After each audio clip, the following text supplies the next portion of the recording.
you.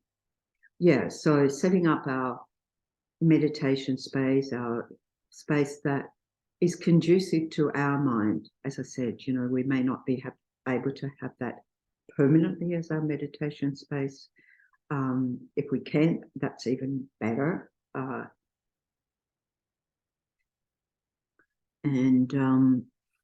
Yeah, so we've talked about how the energy builds up in that space, like in this space, the energy builds up from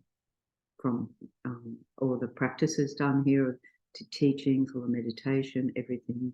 And so it builds up that positive energy. And also, if we can have it once it's set up, then we don't have to do all the setup every day, you know, of creating that space. But in general, you know, thinking about how the environment does affect our practice.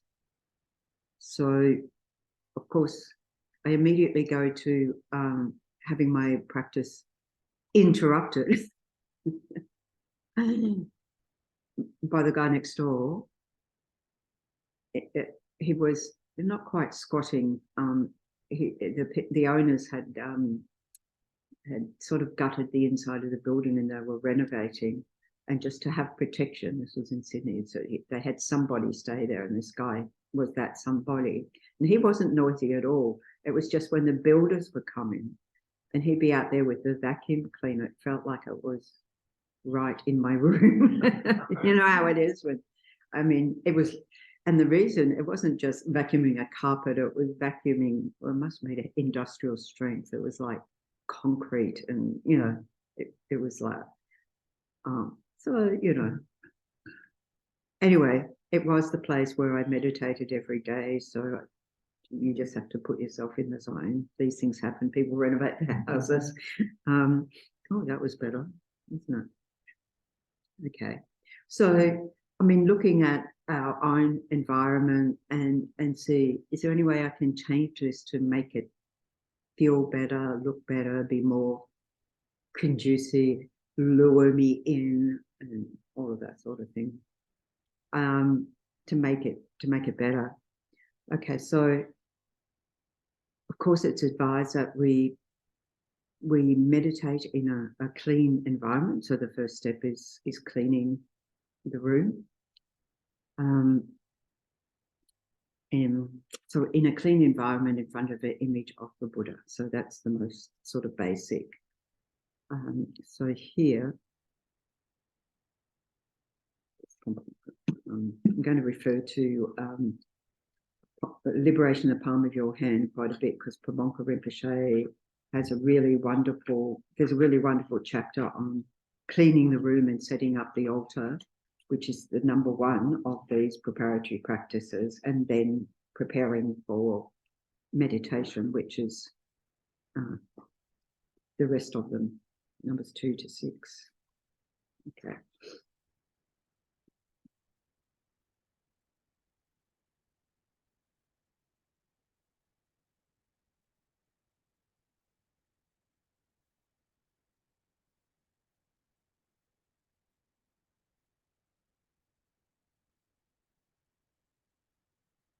Okay, so we'll start with the cleaning aspect.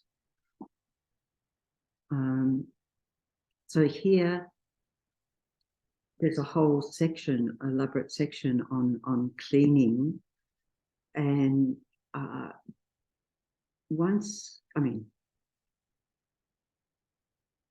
first of all, it's cleaning the room, and then of course you clean the altar as well. And this is generally the guidelines set on a daily basis, but in terms of once we're all set up, probably realistically we don't do it every day. And I know here, we're lucky if we do it once a week, I think. Clean this altar once every, at the moment, less. Yeah. Anyway, less. I mean, we do be as realistic, but, you know, myself, so I don't damage the items, I got some makeup brushes. Unused, right? I bought them to clean just to clean off the Buddha images and give my mind that sense of I am doing some cleaning. And then what I also remember was, particularly in, when I was in Sydney, and I'd still, every morning when I got up, I'd still, brush the floor, which, even it felt clean, still do a little brush. And I had other little dustpan and brush for the altar. So anything that's going to clean the altar, like we have here, we have separate cloths for that. And so, yeah, everything separate for that, not what touches the floor. So if even if something touches the floor here, we have a separate cloth for that, I hope. That's, yeah, it's floor, it's not altar. Yeah. Yeah. The altar service. Yeah. Yeah. Brilliant. Was that excuse me about this or about? Yeah. I was going to ask, when you talk about cleaning, you're talking about the flowers and. Well, that's talking about removing everything. No, well, this is it. We certainly do the removal of everything when we first set up our altar. And as I said, we don't necessarily take everything off and do that every. Or shut things or remove them, clean. Yeah, yeah, just whatever. As I said, I get the makeup brushes and just give it a more or less a symbolic clean. If it needs more than that, it's got to come off. Yeah. But just for our mind. So we clean, clean the floor, or I don't know, whatever needs cleaning. Again, I'm not saying you must do every day, but symbolically maybe it's not such a bad thing. Because one of the stories about that of Chudapantaka. So his brother Mahapantaka was a brilliant scholar. Was in Tibet. They're both monks, and he was a brilliant scholar. And the younger brother couldn't remember, when he'd get a mantra, like Siddham. And by the time he said Sid, he'd forgotten the hum. And by the time he said hum, he forgot the Sid. So he couldn't retain text. He couldn't memorize things. I mean, the story goes that when they were born, the older one was the Mahapantaka. And when he was born, some clairvoyant told the mother to take him to the great road, the big road, and spend the day there, and any holy being that came by or asked for blessings. And so that happened. And so he got that. And the idea was, and if he survived the day, then take him home. The next brother came along, the next son came along, same instruction.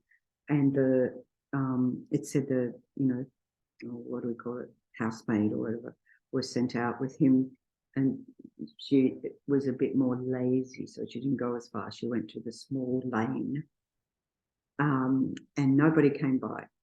And the Buddha saw this and out of great compassion came by. and then she went home. So Maha meaning great. So he was on the great road, and the other one, Chundapantaka, was on this small lane. So that's how they got their names. But it seems to imply that, he didn't have the blessings. He didn't get the blessings that his other brother got. And so then they're at the monastery, and he just can't remember anything, and he wants his brother to help and so forth. So he's given this job, first of all, of cleaning like the shoe racks and the monks' shoes outside the gompa, and making sure it's all clean and tidy and so forth.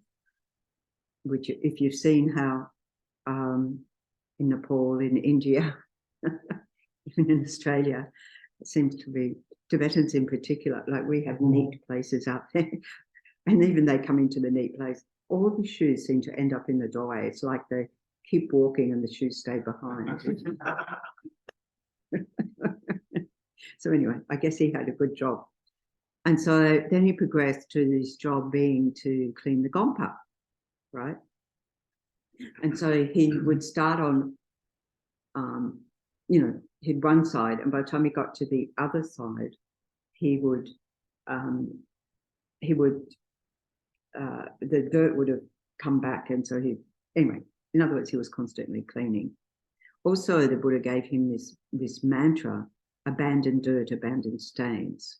So he would use that as he was sweeping, and this went on. And he remembered that in the end, that mantra, because he was sweeping so much. And then, of course, in the process, he realized abandoned dirt was the dirt of attachment, and abandoned dirt was the dirt of anger. Abandoned dirt was of ignorance. And so by that, of putting it in and the stains were those stains of those on your mind, the imprints on the mind. And so then he became a great scholar himself, and the Buddha sent him to teach the nuns, and the nuns, knowing his previous reputation, are like, oh, so we get the sort of uneducated, unscholarly monk, do we? Is that what you're saying? And of course, remember, the Buddha equally ordained men and women, saw no problem, even in that society. And so he got, the nuns hearing that he's going to teach and not being impressed, they will fix him up. They built a throne with no stairs, high throne with no stairs. And then a couple of the other nuns went off into spread the word everywhere. Oh, this great teacher's coming, this great teacher, you must come. And so the whole place filled up. And then Chundapantaka comes in and he sees the throne up there and he goes flying up into the sky, puts it down to size, and then gives this most amazing teaching. You imagine everyone then just, prostrates, takes refuge, and ta-da. All of this from cleaning. So then we see that, I might be giving a slight advertisement for cleaning this week here. I just realized. Take the opportunity. Yeah, to get ready for Geshe, because the reason of cleaning is that all the great holy beings, the Buddhas, the Bodhisattvas, that we want to invite into this space for our practice, they won't, or the Dakas, Dakinis, they won't come if they haven't, I think Buddhas will come, but the other holy beings won't come because they have the aversion to uncleanliness. And it's not necessarily just an aversion to uncleanliness, it's that, well, think about if we have a important guest coming, or maybe even any guest coming, we're going to clean and make it look lovely, isn't it? But just imagine, like with Geshe Zopa coming, he's an important guest for us here, and so we want to make it extra special. So to have that attitude, because who's the most special one in our life is our Guru, inseparable from the Buddha, and the whole lineage from the Buddha up to now. So we want to make it nice and clean. And then it's also happy for our mind. So the clarity that our mind gets from doing that.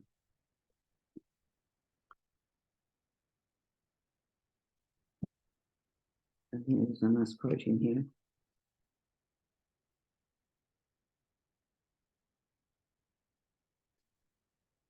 First of all, we start with the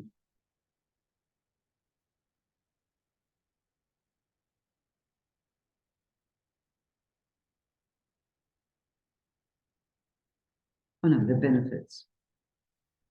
The reason you must clean your room as follows. Yeah, that's what I just said, that bit.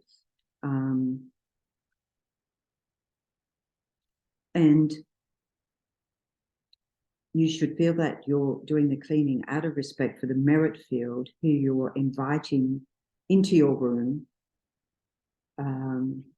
as a prelude to pursuing whatever meditation topic, Lam Rim or so forth. One sutra talks about 5 benefits. One's mind will become clear. Other people's minds will become clear. It pleases it says gods, let's just say the highly realized ones. One collects the karma to be beautiful. I always think, whatever's going to give me that, I'll go for that. No problem with that one. And one will be reborn in celestial realms when one leaves his body, God realms. It's said that Pabonka Rinpoche says, my own precious guru told me that the gods who uphold virtue are constantly visiting the human realms and protecting people who practice Dharma properly. That's nice to be reassured about. And cleaning your room pleases the guru and the Buddhas and so on, not just the gods who uphold virtue. Collecting the karma to be beautiful does not merely refer to having physical beauty. It also causes you to have pure ethics. Pure ethics do not make the body handsome, but it is something most beautiful to the perception of the Buddhas and Bodhisattvas. So we talk about the pure scent of morality, of ethical conduct. It actually, I certainly remember from Chodron Rinpoche, once he stayed in the center for maybe a week, and when he left, that's that exquisite perfume. And people talk about like being around Geshe Lama Konchog, similar sort of thing, so this it really is a center of morality.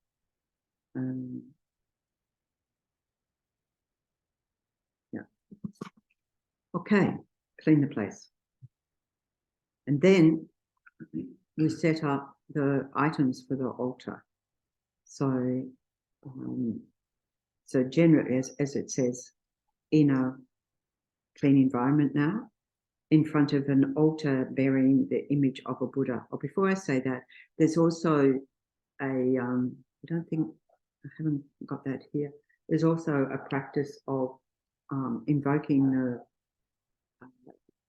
Dharma guardians or protectors. They're sort of the directional protectors. So east, west, north, south. That's correct, isn't it? Huh? The city is that way. The city's that way. I get oriented and then I change the space and I'm disoriented again. But the east-west, because our Gompas mostly, and the idea is that we enter by the eastern door and face the west. Yeah. So if you're able to do that at home, you may not be able to do that. But we just visualize like that and entering that mandala. So really what you're thinking about is cleaning the Buddha's mandala. That changes it up, doesn't it? Okay, so image of a Buddha. So as we can see, we've got more than one image of a Buddha here. So if we have, the simplest thing is to have an image. Now it doesn't say you have to have a statue, you have to have a tanka. It says an image of the Buddha, a text, and a stupa, or representation of a stupa, which again can be an image. One of my nun friends in Sydney, few decades ago now, gave me a little postcard travelling altar, and it had the Mahabodhi stupa, right? And then it had so it had the stupa, then it had the Buddha image there, and then she put in a little Heart Sutra text. And then on the back, actually, added bonus was a little bit of cloth from the Buddha statue at the Mahabodhi stupa, because you get the robes, these yellow robes get changed probably every day, because many people sponsor that, like FPMT through Lama Zopa Rinpoche sponsor every month robes being offered to the Buddha there. People regard that as a very auspicious thing to do. Anyway, so that was a very simple travelling altar. Before that, I used to have a travelling altar. They used to be popular, and it came up. It was a flip one. And so you could, oh, I'm doing medicine Buddha, you flip up medicine Buddha. I'm doing Tara, you flip up Tara. It was really, really handy. I haven't seen them for quite a while, but boy, they were great. It was a great travelling one as well. Anyway, so to have an image of the Buddha, have a text, and have a stupa or representation. So it could be photographic, a photo, like if you were to keep this, any wisdom book, most wisdom books, with wisdom publication, it's got a stupa here. It's got Buddha images here. It's got text with many, many quotes. Now you might say, oh, it's a bit big for my altar. Probably is.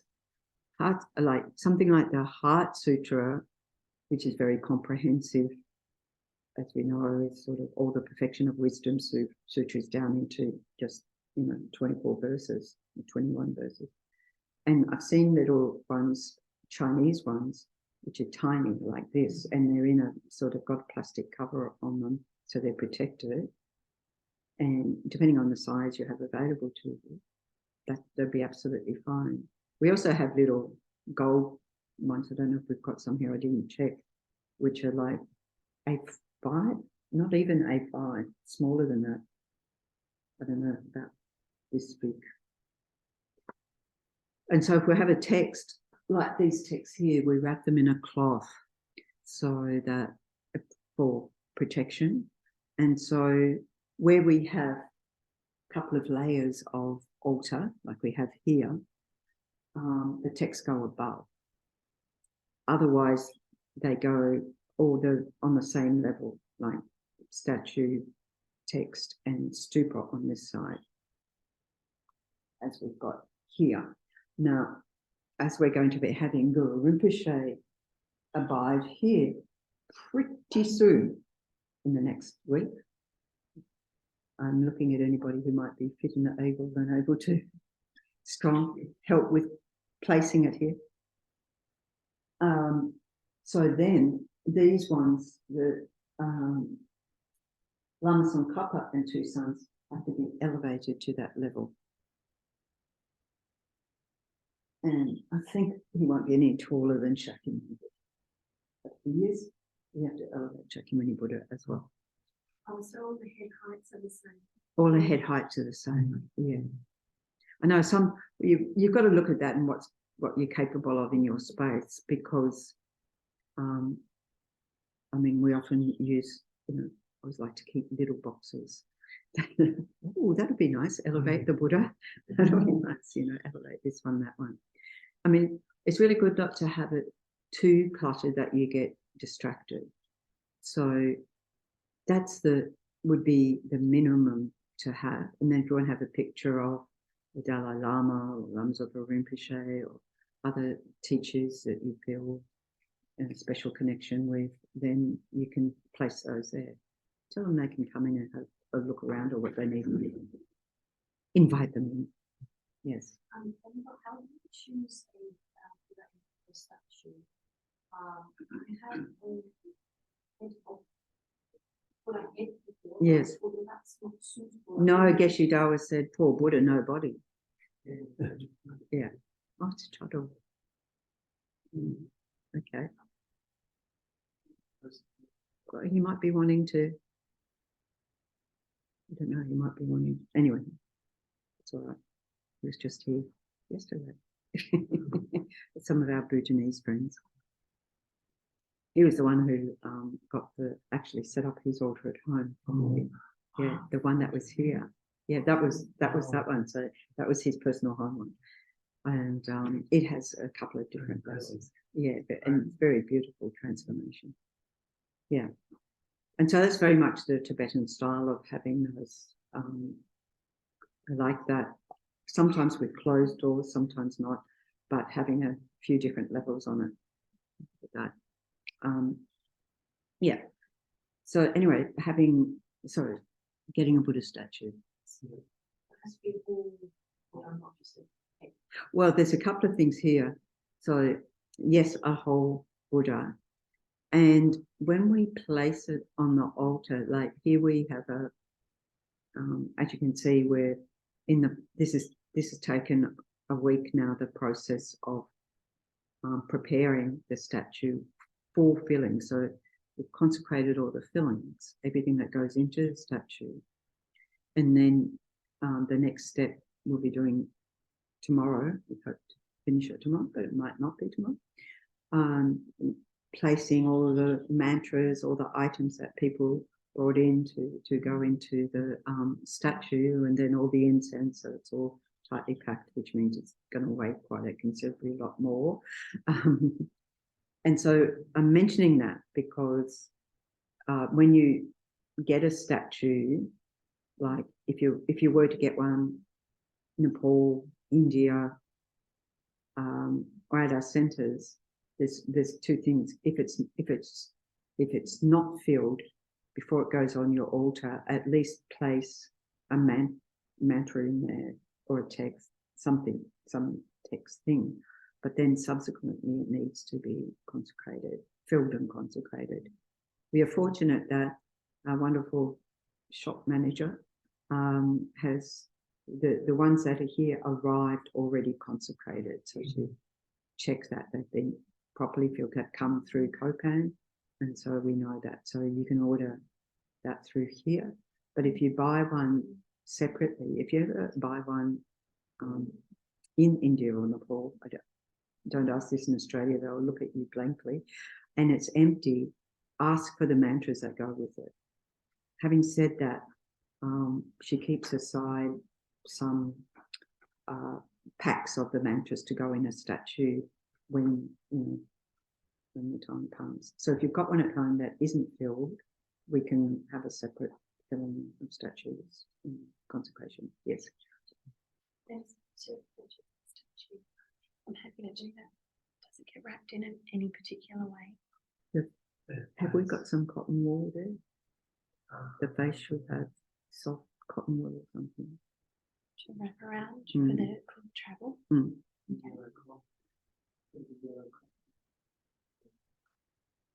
There is on the top of that last table, there's a bit of the, yeah, because we don't need that now. And if it doesn't stick, just use some tape or string to tie it around, just around the face loosely to cover the eyes. Yeah. Okay, so statue. Any other questions about statue? And as I've said previously, we don't criticize the Buddha, but if the actual statue isn't pleasing to your eyes, you can say, "Oh, the artisan, not so good."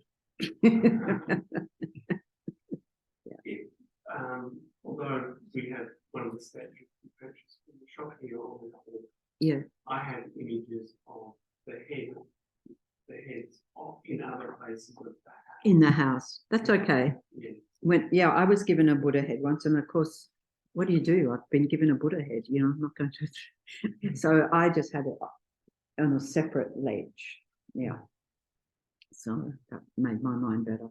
Yeah. I also asked, it's not what you said earlier, the housemaid that like Buddha. I just wanted the current consequences of version 2 Buddha. It's not altogether. Like, don't like any Buddha images. That's what it sounded like. That person that you were talking about, your friend's housemates, didn't have any Buddha. Yeah. Well, it's very heavy actually. It would cause them certainly not to meet the Dharma for an awfully long time.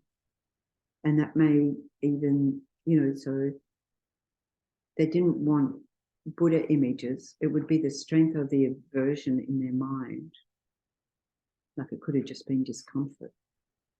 Or, you know, that's something religious. I don't want anything religious. Like, we're not sure what his motivation was, but attitude was.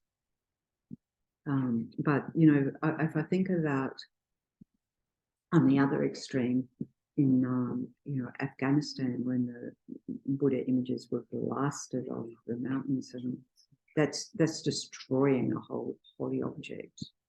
And any one of us can be destroying holy objects. And so that's really very heavy negative karma that sort of sends you down to lower realms. So if we think about, you know, the 5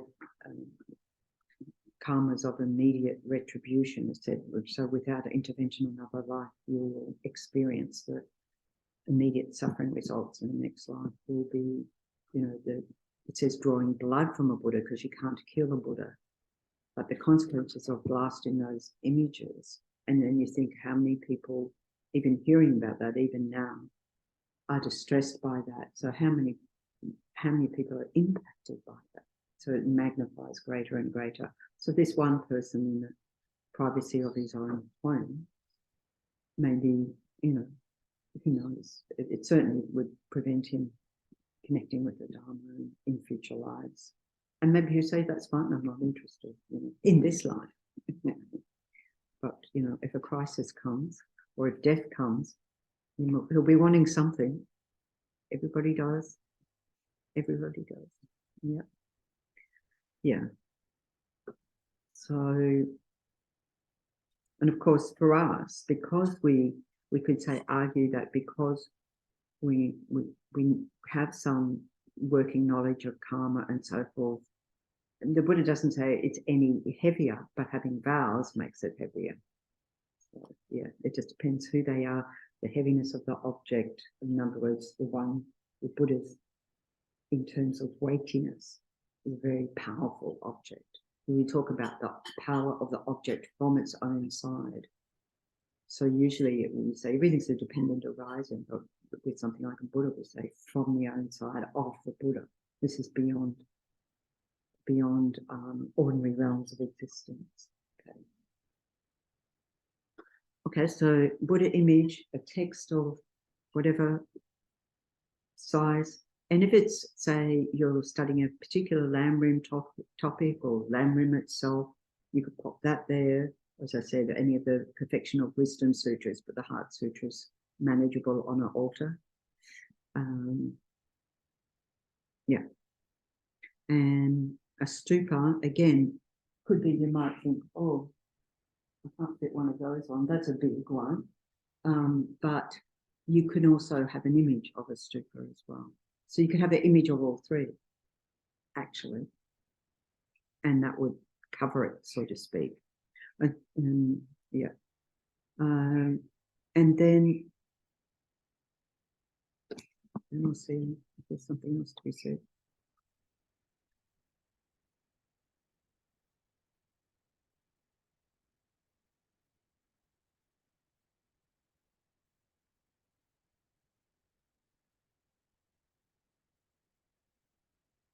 Oh, there's something I missed just in relation to the cleaning, that if we're too sick to do it ourselves, and the same comes with making offerings, at least we can visualize that we're doing it, right?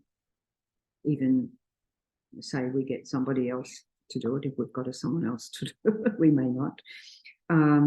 Yeah, that we can act as if, because whatever materials that we don't have, we also visualize those. So, you know, a lot of Buddhists have, and particularly at the time of the Buddha, incredibly poor. And so, you know, don't let that be a prevention thing. Oh, I've got to spend all my money, because then we'll get also resentful. You know, like this gentleman coming to buy us a statue. The statue. Oh, I think it was a statue. Yeah, it was a statue. So he's been saving up because there's 3 he wants. And I don't know if this is the 3rd one or the 2nd one, but yeah, it's just like, okay, I'll just put that aside and, you know, do that. Okay. So anything about those three objects or setting up your altar? This is before the offerings. Offerings is the next bit. Yeah. Sometimes if you have the text on the altar, Yeah. but then you may take it off. Yeah, that's fine. Yeah, you take it off and you put it back. So there's stories about that in relation to making offerings as well. Again, there was one, you know, poor monk, not a poor monk, but a poor monk. And so he had one bowl. And so he'd make the offering in the morning, make the water bowl offering, and then he'd make a request and to have it back for breakfast. And then he'd do all the purification practice, offer again. And then, can I have it back for a cup of tea? In that way, he was making many offerings throughout the day, depending on how many cups of it. So, yeah, so it is permissible to do that. And especially if it's like, it's a text that you're reading, because you want to be reading. Yeah, absolutely. Yeah, so if I have that myself, I've got a little stack. Actually, I have to reduce my stack, and which has my practices in. So I'll pull that one, put that one, have that one, put that, like that. Yeah. Okay, so then what attitude we bring to the practice here? It says the actual in the text. It says to make offerings, and this is in the context of what attitude we're bringing to that. So the first one, which we've just covered, cleaning your room and arranging symbols of the enlightened body, speech, and mind. So the body being the Buddha image, the speech being the text, and the mind being the stupa. Obtaining offerings honestly and arranging them beautifully is this one. So we want to bring this attitude of respect and abundance and, wanting everything to a deep appreciation for Buddha, for the for our gurus, for our teachers, so forth, for the Sangha, Buddha Dhamma Sangha, as we're making those offerings. And so that when we're making it with a mind of joy and deep appreciation and respect.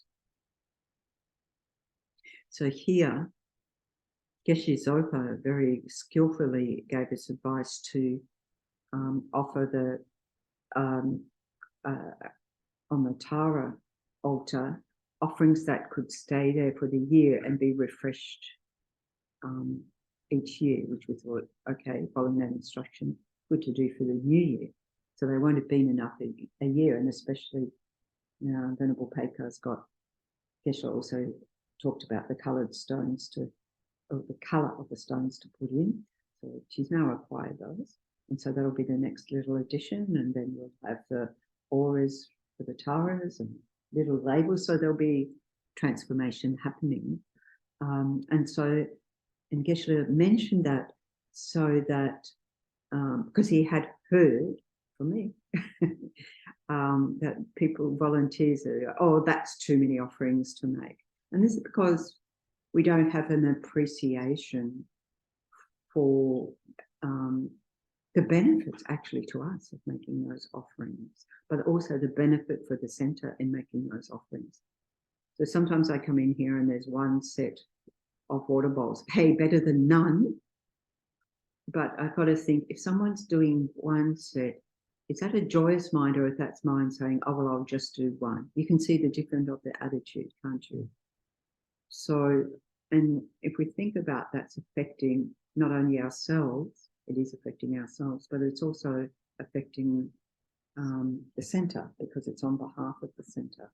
But because we don't generally understand the depths and complexities of karma, and this is accumulating meritorious karma, or even understanding what that means and why it's important, we can get lazy. Our minds can easily get lazy. Easily. And that's the main obstacle, actually, when we look at, when we previously, long time ago, looked at how to meditate module. And that is exactly that, the laziness of the mind that puts it off to later, that procrastinates, this sort of couldn't be bothered attitude type thing. Is a laziness of the mind. So I have to guard against that. So when we're doing at home, to do joyously, to do, so don't make it unmanageable. So you feel, oh, it's too much. And even deciding what water bowls to use, of having something that's joyful for your mind, the particular bowls you use. I don't know if it was when I first started that, but I remember at one point I had all the water bowls, and I knew that you put light offering there at that number, but what I liked, I had a whole row of candles behind, and that shone through the light, and I just really loved that effect. So I kept doing that for quite some time. So it's like, that's okay, right? It's not saying it has to be exactly like this. And if you've got flowers from your garden, then there's a deep appreciation of like, oh, it's from my garden, offering to the Buddha. I used to go out in my garden and go, oh, you'll be there. You'll be there. You're the best. You're simply the best. So if you do have the flowers from your own garden, that's a wonderful thing.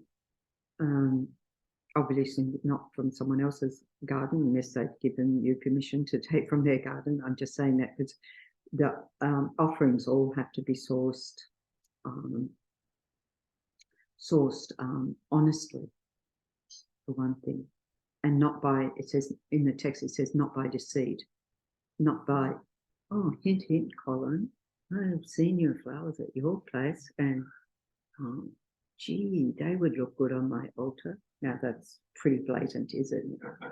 Or trying to force someone to give you something for you to put on your altar, or any other sort of deceitful, like nicking them from a public park or something.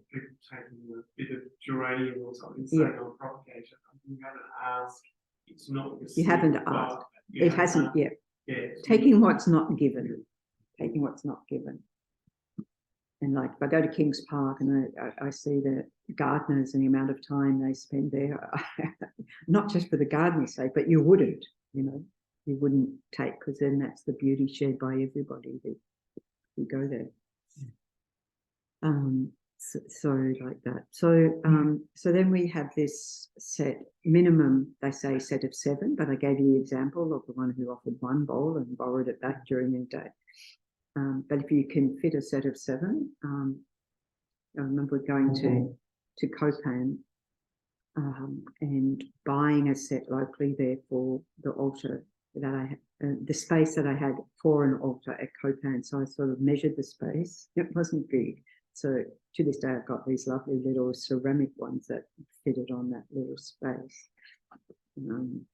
So I had, because you can get metal ones for traveling, which can be handy if you travel a lot. So anyway, the building I was in is no longer there. So you won't think, oh, I wonder if it was this space, because I was in the mud slab building that's gone. Yeah.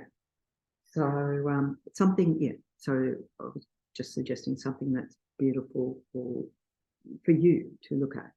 If we think about making the offerings, the Buddhists don't need offerings. They don't need them. But we make the offerings because of the impact it does for us. It's a practice of generosity. It's a practice of virtue, hopefully a practice of joy, and that bringing to mind the specialness of the Buddha Dharma Sangha in our lives. Okay? So as we, traditionally it says minimum of 7, which includes the light. I think we've got 8. So the last one is music, and why they say minimum of 7 is sometimes the music's left out because that's the chanting with our voices, right? which is, you know, like here we do a lot of pujas, we do a lot of chanting, etc. So in a way, if we didn't have space, we could do like that.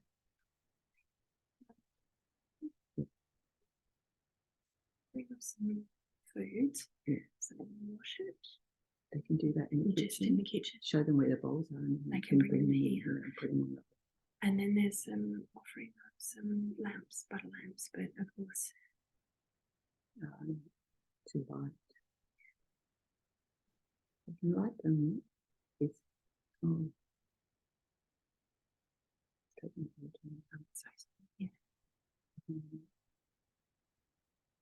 yeah.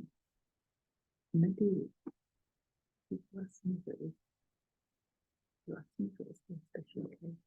No, And if it's me, maybe we can put the lights on. No, it's okay. They can do it. That's one that we never want to stop anyone making offerings. Yeah. So where are we up to? Up to the light. Oh, we've done it. We've talked about 7 goals. The set of 7, yeah. And all 8 then music. Yeah. So then we, like the first one is, so this comes from a Hindu, the analogy comes from a Hindu tradition, or really you could say Indian tradition. The first one is offering water to drink. So you've invited the guest, you've invited the Buddha, you've invited the guest. The first thing you do, because they've been traveling, is offer them a drink of water. Okay. And then the second thing is water for bathing. This is for washing the feet, because they're taking their sandals off and coming inside.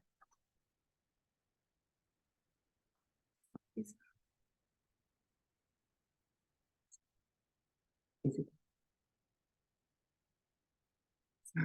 the right questions to ask there. Maybe I'll put them up. I'll see what I can do. Maybe they can put them on. Maybe they can put them on. So, seeing that we're in the topic of making offerings, we're going to see that in practicality. Yeah.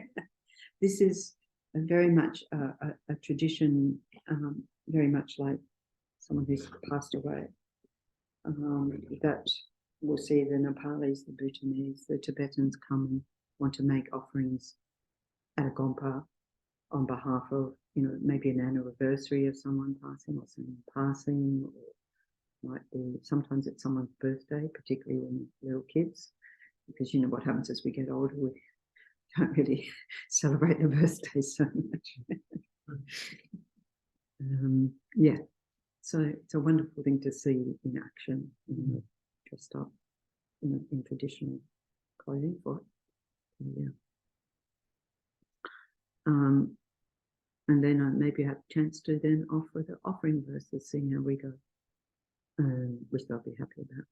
Okay, so water for drinking, water for bathing, pupe, flowers. So flowers, I know, I always think, when in the days of dating,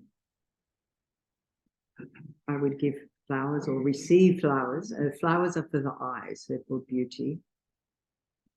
So in our practices, when we offer, we can think that we're off. Obviously the water's for the mouth and the other water's for washing the feet. And so this is offering to the senses, offering to the eyes. And then incense is like room freshener. It's purification, like I said. It's the idea of purification, and also I missed the lights. Sorry, the lights in this story is that it's getting dark, and so you put on the lights. But we can also think that the light is the light of wisdom. So, and then the incense for ethics, for morality, but also like purifying the place. And there's a lot of rituals for purifying the place in relation to some of our practices. So, for example, when we did the filling of the, not the filling, we haven't got to the filling, but the consecration of the things to be filled. So we have a little incense burner, like I grew up Catholic and I'm very familiar with the incense. And it's the same thing of purifying the place. It's the same idea. Yeah, so that's really wonderful. And then perfume, because you have a shower and put on perfume, I'm told. Aftershave, whatever you want to think. Making offerings to the nose, and then offering food to the mouth, and music to the ears. So that's, so we can think that we're making all those offerings. Do they want to come in now? Or are they going to wait? Yeah, that's okay. They're comfortable to wait? Would you prefer? If they're comfortable to do now, because we're talking about offerings, then okay, it's absolutely so fine. Set of candles out. Well, they've got the. No, these can just go on straight. You can use these ones. Yeah. Okay. So this is the practical component. Yeah, so it's good. Look, they can just go straight. So Do on any of their plants?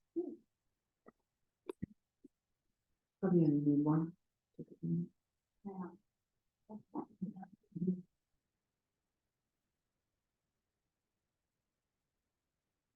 It's a lesson for everyone, because if anyone's happens to be here when people come in. Oh yeah, they do that sometimes. Okay. Yeah. Like sure. Well, at least it's appropriate. Yeah, food, music. Okay. So we've gone through the offerings. And then, as for example, we've got here the water in all of the offerings. There's a verse about that. So the qualities of the water when we make the offerings. The 8 properties of water. So we can think about these when we're making the actual offerings. Cool, delicious, light and soft, clear, odorless, easy on the throat, and kind to the stomach is the water with 8 qualities. The 8 corresponding karmic benefits. Your ethics will be pure. Your ethics will be pure because the water you offer is cool. Because it is also delicious, you will come to enjoy the most delicious food. So having said that, it's most delicious. This is why, I know, like over here, we double filter the water. We have one filter jug, it goes into the ceramic filter jug, and it comes from that, even though we can say Perth water is pretty pure. So it doesn't necessarily need that double purification. But again, it's sort of from our mind saying, this is the best water quality we can offer here. When I was at Chökyi in New Zealand, we would double filter and there would be still things looking, I don't know if it's still like that over there, but we would, you know, put it through the filter jug twice and it was just like, okay, that's going to be as good as it gets. At Chenrezig, we had a special filter tap for the, not originally, but anyway, we did get a special filter tap for the water bowl offerings. Because people would say, oh no, use that one for drinking and use the other one. And it's like, no. I mean, there was also filtered water, don't worry, for drinking. No, wrong thinking, right? We'll just use however dirty the water is. So we want everything, all the offerings to be as pure as possible. So the flowers, we want to be perfect. The incense, we want to be perfect. We don't want incense that has chemicals in it. And so, you know, it's quite nice when you get the incense, or to think like the incense here, I think it's generally from either the nunneries or the monasteries and so forth, and think, oh, I'm supporting them by this offering. And so then you think about the even greater benefit from offering that support. Okay, delicious food. The lightness of the water means your mind and body will become fit. The water's softness results in a gentle mind stream. A clear mind results from the water's clearness. Its odorlessness will purify you of karmic obscurations. And because the water does not hurt the stomach, your body will be free of illness. Being easy on the throat means you will come to have pleasant speech. That's all from offering water. Oh, amazing what can happen. Yeah. So, as I said, there's a lot more in this chapter. So it's about the one about arranging offerings. There's a few chapters there that relate to these 6 practices. And there's, you know, many stories about how, like, for example, the Dalai Lamas all offer themselves because they know the benefits. They know the benefits of making offerings. And so I think somewhere it said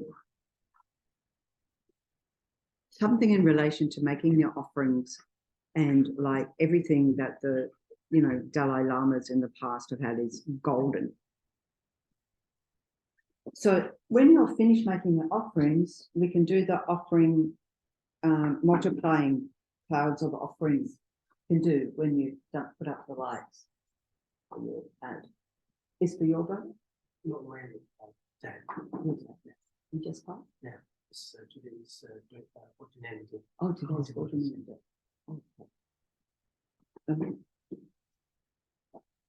So when they're all on, we can do the clouds of offering prayer. Anyway, they kept aside, they've got all the keeping aside all the offering bowls and things from the previous Dalai Lamas because of the importance of making offerings. So we have, I'll just see if the offering verses are in here because I've never looked for it in here.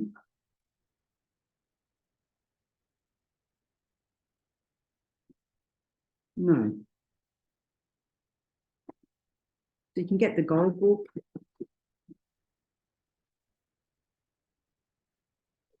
This is good timing for us as well. Because we're talking about making those offerings. Oh.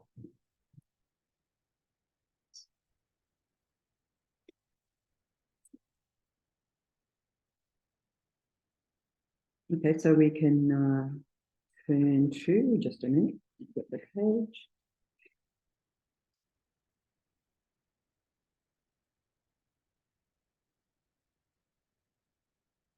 Oh, it's in here somewhere.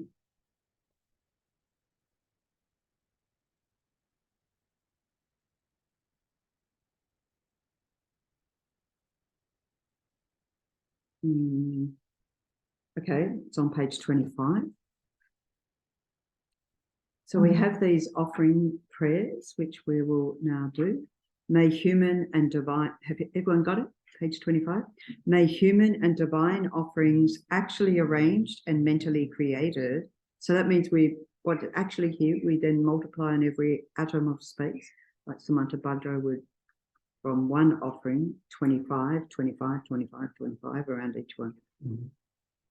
May human and divine offerings actually arranged and mentally created clouds of Samantha Bhadra offerings fill the entire realm of space. Oh, sorry, that's another translation. Om Namo Bhagavate Vajrasara Pramadane Tate Gateya Ahate Samyak Sam Buddhaya Tata Om.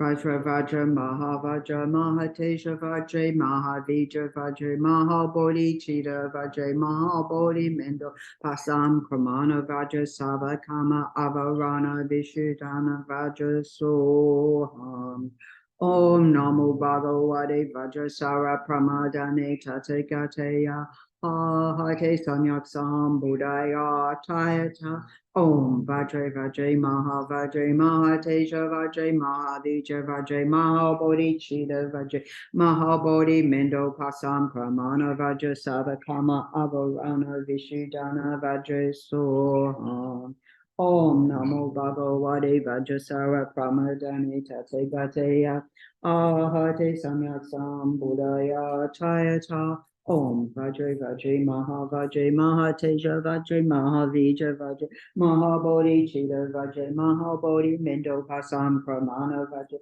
Savakama Avarana Vishudana Vajra Soha. By the power of the truth of the three rare sublime ones, the blessings of all the Buddhas and Bodhisattvas, the great wealth of the completed two collections, and the sphere of phenomena being pure and inconceivable, may these piles of clouds of offerings arising through transformation by the Bodhisattvas, Arya, Samantabhadra, Manjushri, and so forth, unimaginable and inexhaustible, equaling the sky, arise in the eyes of the Buddhas and Bodhisattvas of the 10 directions, be received. What's your father's name? Shirab Gyatsen. Okay, so we can pray that Shirab Gyatsen has a precious human rigor, meets as swiftly as possible with Mahayana gurus, and continues on the path to enlightenment as swiftly as possible for the benefit of all beings. Thank you.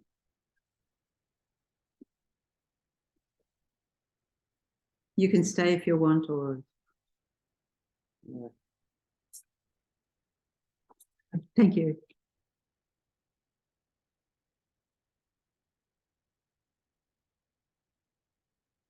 Okay, so I'm not quite sure where to put these. I'll just hold up like this, I think. Seeing I'm putting down. So we have, of course, when we're offering the water bowls, some of the things we have in our mind when we're actually placing them. So first thing you'll see in Pabonka Rinpoche, we also have the little book by Lama Zopa Rinpoche of setting up the altar and making water bowl offerings. It's a little FPMT book, which you can get online as well. So the first thing that Pabonka, the instruction is that you have all your bowls stacked up in one hand. Don't try that with these, please. I mean, if it works. I think when I was first buying water bowls, my first thing I'd try if I could stack them up. So that was a criteria for me, because I really wanted to follow according to the instruction. And then you get, so they're not on the altar. So there's also instruction at the end of the day that you leave them stacked up on the side of the altar, but because that would be an unfortunate thing here, we place them upside down. I'm not sure if we do this here, but it can be useful to place them upside down with a little bit overhanging the side so they dry. Yeah, and then when you do the insert, you can just say. So then you.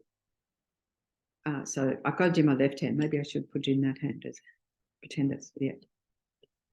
So that's now my left hand, okay? Because that's the way you're facing. And so then you pour into this one, and then you pour from there into that one, and just leave a little bit in the bottom and place it down. And so you keep going, right? Or 7 or 8. A lot of bowls don't enable you to do that, so we just usually, like here, pour into one and then move that from one to the next. I think we went through this a few times. So then when we place them down, we don't have them too far apart. You don't have them right on close to each other, because you're getting close to the guru and then seeing them as ordinary, etc. But too far apart, you're separating. Like if I put them nicely because they look nice like that, and people do it, then it's like you're visualizing yourself as too separate from the guru. And there's one story about someone being praying to their guru to come, and eventually they came. He said, "How come you took so long?" "Because you visualized me so far away." So always visualize close. Okay, so, and they say either a wheat grain or a rice grain or a grain apart. And then when we're filling, we start a little bit,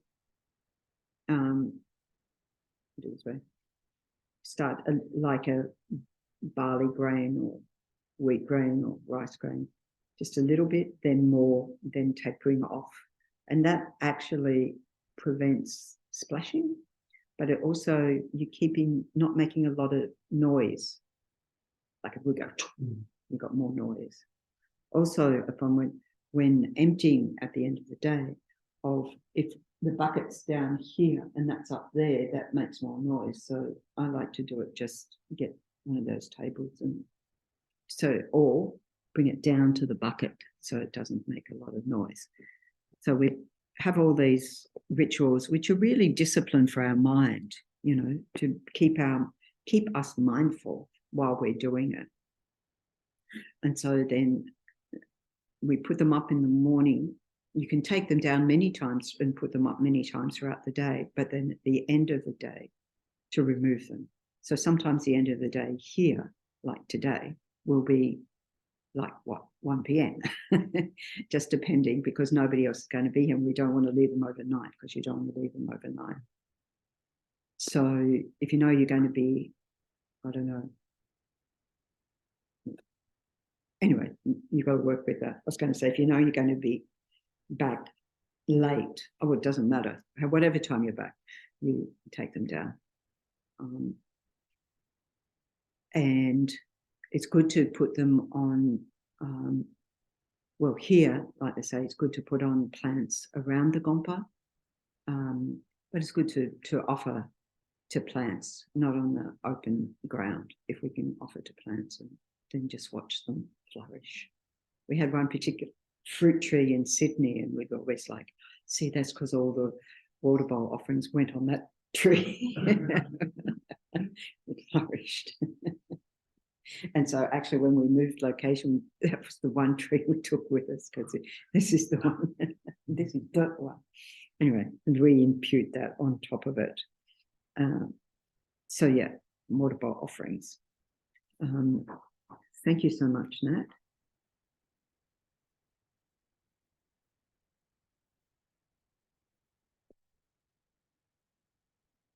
So then after we've made our offerings, think about your motivation for engaging in the practice. So at this point, you haven't yet sat down. So you set up your seat, whether you're sitting on the floor or whether you're sitting in a chair or wherever you're sitting. You might not need to set it up because it was there from yesterday or anyway, previous session. But you set up your seat, and then we sit in what is called the Vajrayana posture. So if we can, because the first step of this, just like Shakyamuni Buddha, is the Vajra posture of having your legs crossed with the opposite foot on the thigh opposite. And it's like, it's a long time since I could do that, You can do the half lotus, which is a more like you've got one to the opposite leg, or simply cross-legged, or Burmese style where your legs are folded like that, 1, 2. And then you think, well, I can't do any of those. So however is comfortable that you feel like you have the Vajra, is the idea of stability, of giving you a stable base. So whatever provides you with a stable base, like you might, like this, like you'll use cushions or more of those little slopey meditation seats, because they automatically bring your tilt your pelvis forward, which is what you want. And that's where in chairs, we want to make sure, because chairs, it's interesting, they mostly, when you sit in a chair, it's sloped that way. For meditation, we want it sloped that way, so that we're tilting more forward. And so, you know, maybe in a chair, you might think, oh, I think the worst support, I mean, depending on your couch, but the ones that go down, and they're really like trying to keep a posture up while you're sinking down is difficult. Why make it any more difficult than it might be already? So you want to feel well balanced and have a stable support, however that is. And so, for example, when I was in hospital and having the knee op, bending the legs was something I was learning to do again. So I'd be in bed with my legs straight out. Or maybe I'd have this one crossed, but this one, because it just didn't do that bending thing at that point in time. We were working on it. So you just do the best in whatever circumstances. Be sensible. The idea is not to cause pain. That is not the object here. And then as we do, put the right hand on top of the left hand. So the right hand representing compassion, wisdom. So when we think of the merit field on the right side, we have Maitreya Buddha. So that's action, coming out of bodhicitta, compassion. In the left hand, coming from Manjushri, representing wisdom. So Manjushri on that side, representing wisdom. And so we place the right hand in the left, because whatever actions we engage in, body, speech, and mind, have to be rooted in wisdom. Otherwise, we'll do some crazy things. And then we put our thumbs slightly touching. And so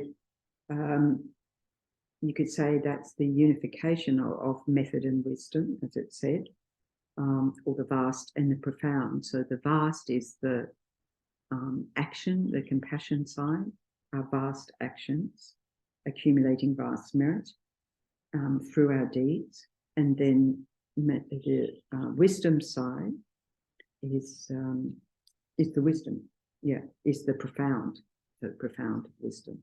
So you'll see there's books titled Vast and Profound. That's what they're referring to. The two brought together. So we do like that.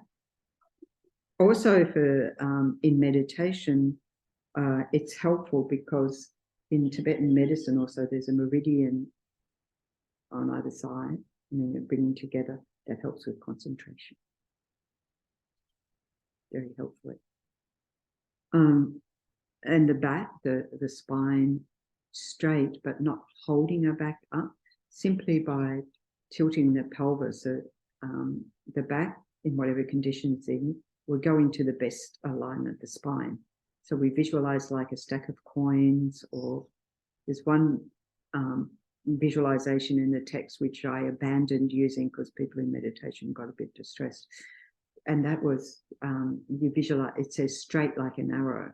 And so that the spine straight, and then the lumbar vertebrae, and then going down to the coccyx like an arrowhead. And people are like, I don't want to visualize an arrow in my body. Okay, we won't use that one. Okay, so I've never used it ever since, but it is there in the text. But pile of coins works well because we know if it goes to this way, that way, or any other way, it all falls apart and your spine's no longer supporting you. But the other thing is to think with your legs and your spine, that's providing, what do you say? It's like a cantilever effect. And it's supporting you so that everything else can be relaxed. And with the, and the body being centered. So again, we have all these, of course, references that if we're too far forward, it represents ignorance. Backward is pride, because we would be, look at me. But, you know, it's somewhere in between, because if you look at the Buddha, it is being broad-shouldered. It is actually having an open chest, which is helpful for breathing. So, yeah. And then they say, if you're bending to the right, or maybe like that, it's jealousy. If you're bending to the left, it's desire. Don't ask me how that works. I think it's just to say, sit up straight, straight spine. And then if we have that, including the back of the neck long, then the crown's towards the ceiling, the chin is slightly down towards our chest, which means it's in its more, the jaw is in its more natural position. If you're we've got a skeleton out the back. Venerable Yeshi bought a little skeleton for Halloween, saying it was for our classes on death. But it's got, she also bought little baby pajamas.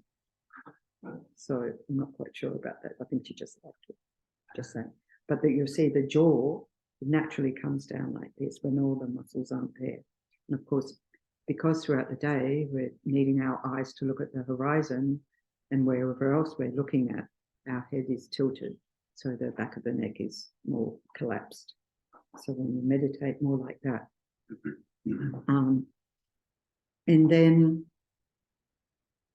yeah, your mouth also relax, the tongue behind the upper teeth, but not jammed there. Just back of the teeth and the hard palate there. And that's really a practical thing, so that the saliva, any saliva that comes, will go down your throat rather than out the side somewhere. So, and then we spend time checking that there's no tension in the body.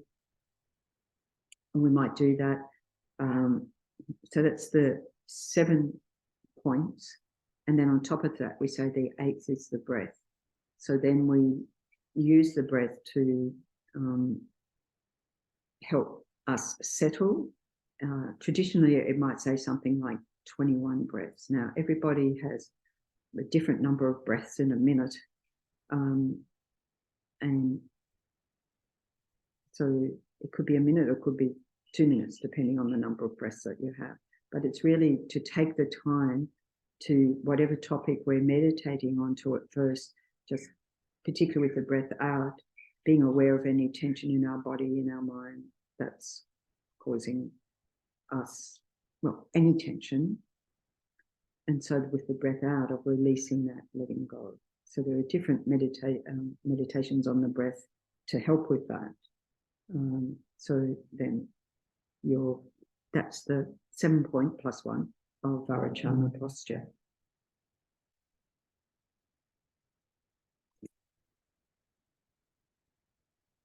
Okay, so now we've sat down. We've got as far as sitting. And we've run out of time. We've got to stand up now. Okay. So we're up to then setting your motivation. So we've got as far as the 3rd point.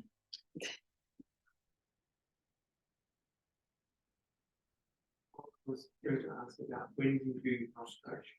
We haven't, oh yeah. No, we haven't.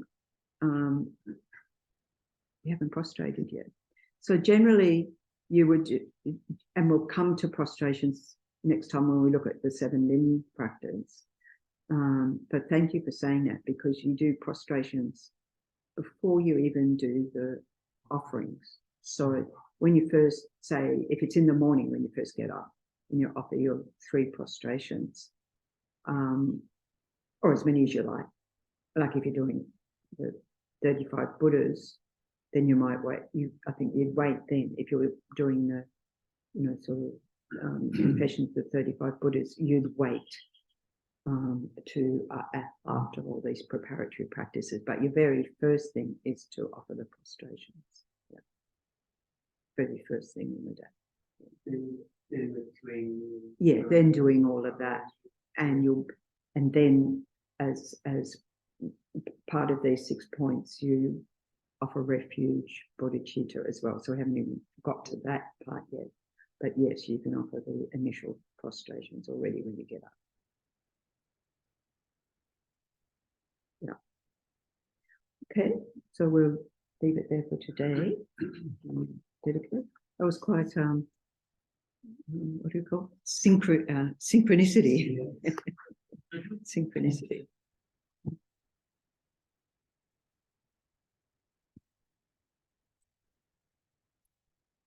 Page 16. Through the merits of these virtuous actions, may I quickly attain the state of a Guru Buddha and lead all living beings without exception into that enlightened state. May the precious Bodhi mind not yet born arise and grow.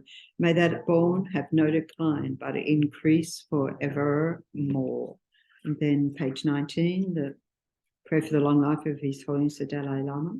The wish-granting, wish-fulfilling jewel, source of every single benefit and happiness in this world, to the incomparably kind Tenzin Gyatso I beseech, may all your holy wishes be spontaneously fulfilled. Page 23, long life prayer for Tenzin Oso. Lord of Dharma, who in accordance with the various dispositions of those to be subdued, makes clear in the light of your well-spoken advice the sacred Ganden tradition, essence of Buddha's teachings. O foremost and holy Lama, to you who are supreme, O Lama, please, please live long. So I have been told that any day now, the bookings for Osal's visit to Bendigo for his hack, which is I can't always forget what the three HAK stand for. I'm guessing that K is kindness. HAK. Anyway, it's like he's very much an eco bodhisattva, and so he's got the 5 days. It starts on the 9th of December in Bendigo. I'm just saying, if anybody's interested, there's limited numbers. And so if you were thinking of going, just keep an eye on the FPMTA website, fpmta.org.au. I've been looking every day because I said, just look, it'll be this week, and it hasn't come up yet. Right. Swift return, prayer for the swift return of Lama Zopa Rinpoche. Peerless teacher, an assembly of children of the victorious one, Shravakas, Pratyeka Buddhas, victorious Losang father and sons, together with your lineage, all the objects of refuge of infinite lands, please now bestow the virtue and the goodness to accomplish this prayer. In holding and spreading the Muni's precious and complete teachings through explanation and practice, you wore the armor of patience that is never discouraged. Incomparable Venerable Guru, to you I make request. Sole gateway through which all benefit and happiness emerge, while striving exclusively for the welfare of the victorious one's teachings and mother living beings, you suddenly departed to peace. What a great loss. Nevertheless, through the undeceiving truth of the blessings of the oceans of the three jewels and the great waves of the mind generation of the children of the victorious ones, may the smile of a new reincarnation swiftly beam in glory for fortunate disciples. Yes, I've got a previous version. Okay, thank you very much. And if people do have time, anyone got time during the week?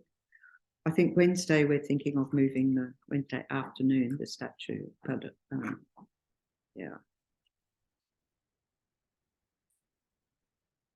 Anyway, any time that people want to come in and do some Thursday, morning, afternoon, both?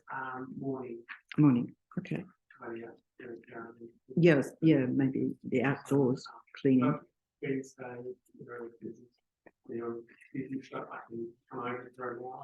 Oh, okay, great, yeah. Thank you.